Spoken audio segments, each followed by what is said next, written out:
We are here on King Spotlight this week with Monarch football coach Jeff Knarr. We're going to talk about the upcoming football game this week with Lycoming College. But Coach, let's talk about last week's game briefly at Moravian. Season opening game, tough 50 to 35 loss. Your team showed a lot in the second half. It was really a tale of two halves. So talk a little bit about that game. Yeah, it was. The first half, we were kind of pleased offensively, come out and score the first drive of the year. Especially kind of revamped and different philosophy from an offensive point of view.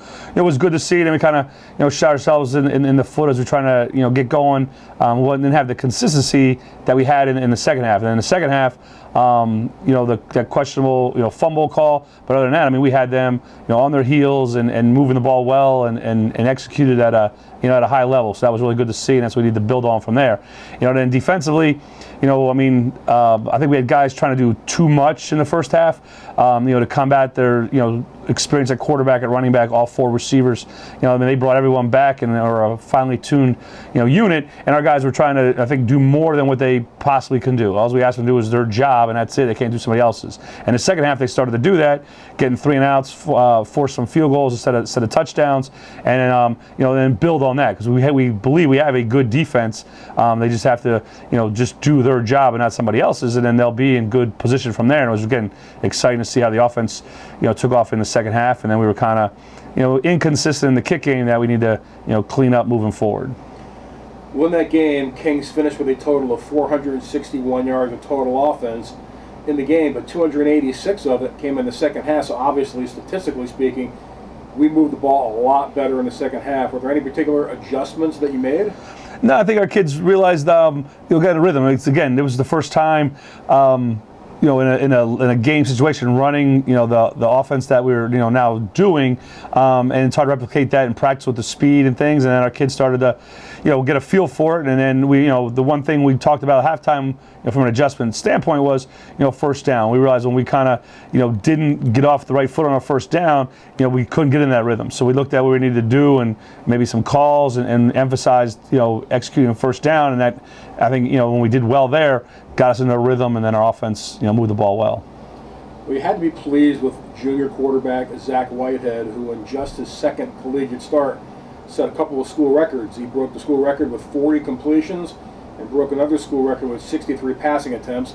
I'm sure you weren't planning on passing the ball over 60 times, but you had to be pleased that he only threw 17 incompletions in that game for 391 yards. Yeah, it was very good to see with Zach. I mean, he works really, really hard. And like I said, the big thing we're looking for him was, for the game to slow down, and which we thought it would. Like last year was kind of moving fast, and what he thought he saw, he didn't see, or he saw something and it was just a hair late.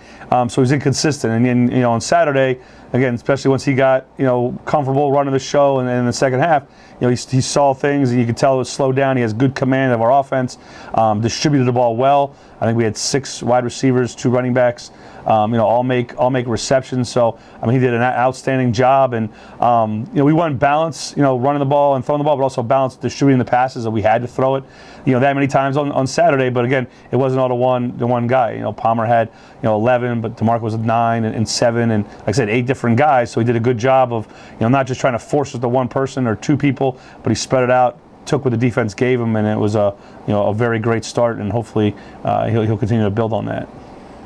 Well, you clearly like to have a balanced attack between the run and the pass, but again, falling behind at halftime, you were forced to throw the ball more in the second half. So the running game really did not get an opportunity to show itself. So let's talk about a little bit about the running game. You had a freshman running back, Alvante Thompson, really did some nice things in the game. He had 38 yards on 6 carries, averaged over 6 yards a carry, and had 3 catches out of the backfield, including a really, really thunderous 55-yard run down the sideline in which he just destroyed a Moravian defender. Talk a little bit about what he showed you.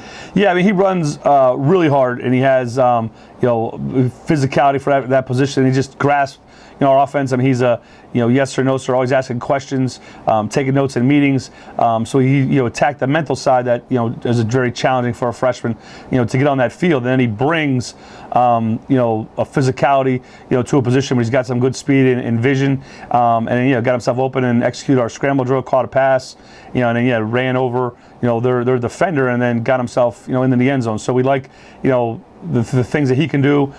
Zach had a really nice run in there as well, and then hopefully we can build on that, because again, we saw our linemen, throwing their bodies and trying to cut guys on the second level on the line of scrimmage. We saw some more physicality from them, and hopefully we can build on that, because we do need to have more rushing attempts than we did on Saturday moving forward, and we think we saw signs that we can have a successful running attack. You had a chance to see the film. Was there anything in particular that, even in a loss, that you thought that the team did really well offensively? Yeah, I thought we getting execute our tempo was very good. That was the big change.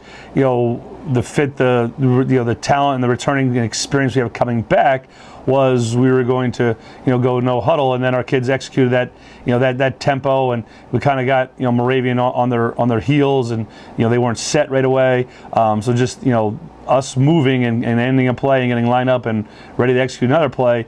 Sometimes the first game and the first time ever trying to do that, can be problematic. And I thought we executed that smoothly. And once we got comfortable with that, that helped us be very proficient and effective in the second half.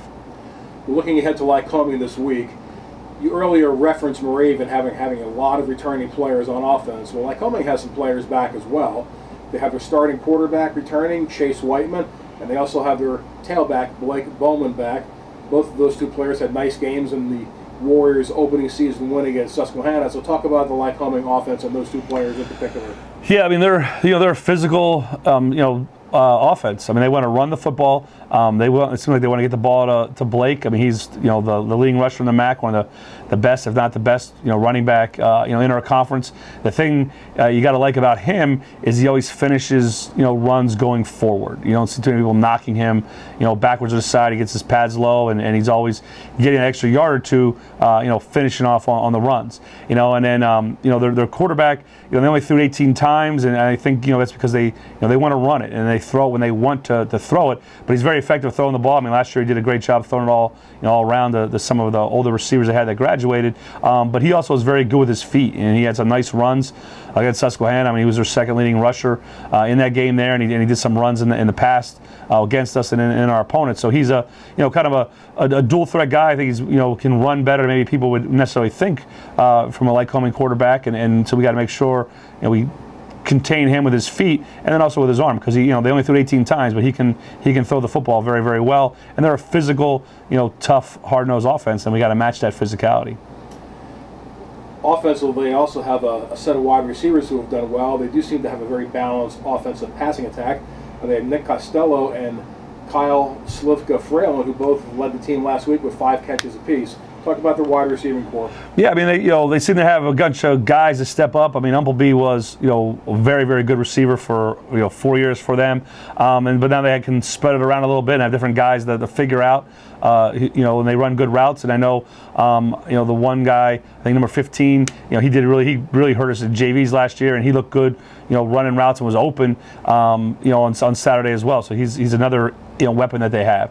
And so our guys in the secondary have to do their job, which is defend the pass and not get lulled to sleep with a Lycoming team who wants to run it and then throw when they want to. And hopefully we can force them to throw it more than maybe they want, and then our guys got to respond and be able to cover a pretty good core of wide receivers.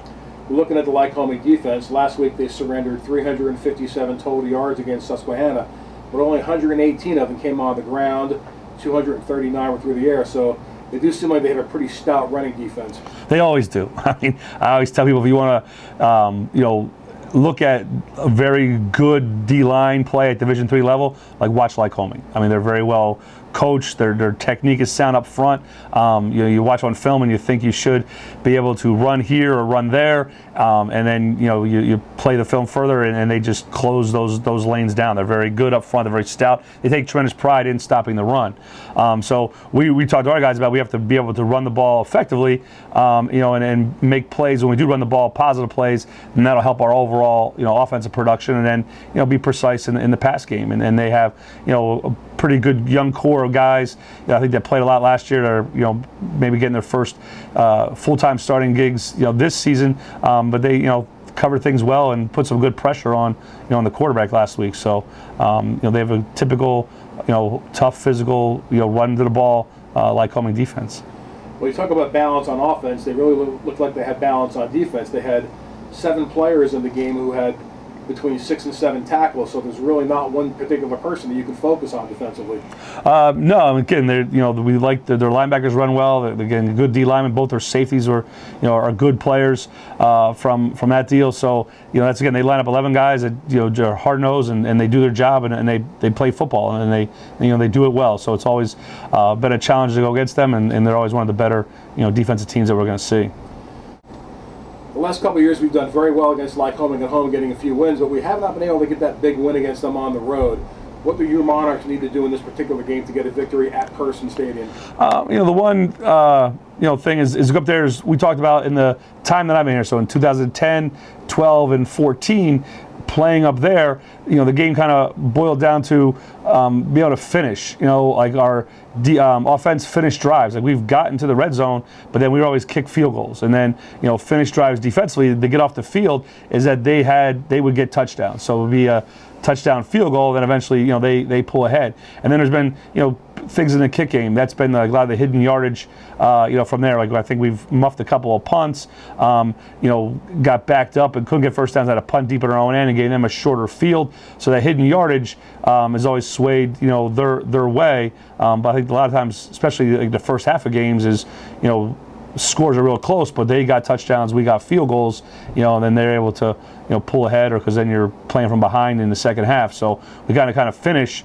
finish when we get to the red zone and try to get touchdowns offensively, and then finish drives defensively and get off the field and not give them the touchdown, keep them out of the end zone.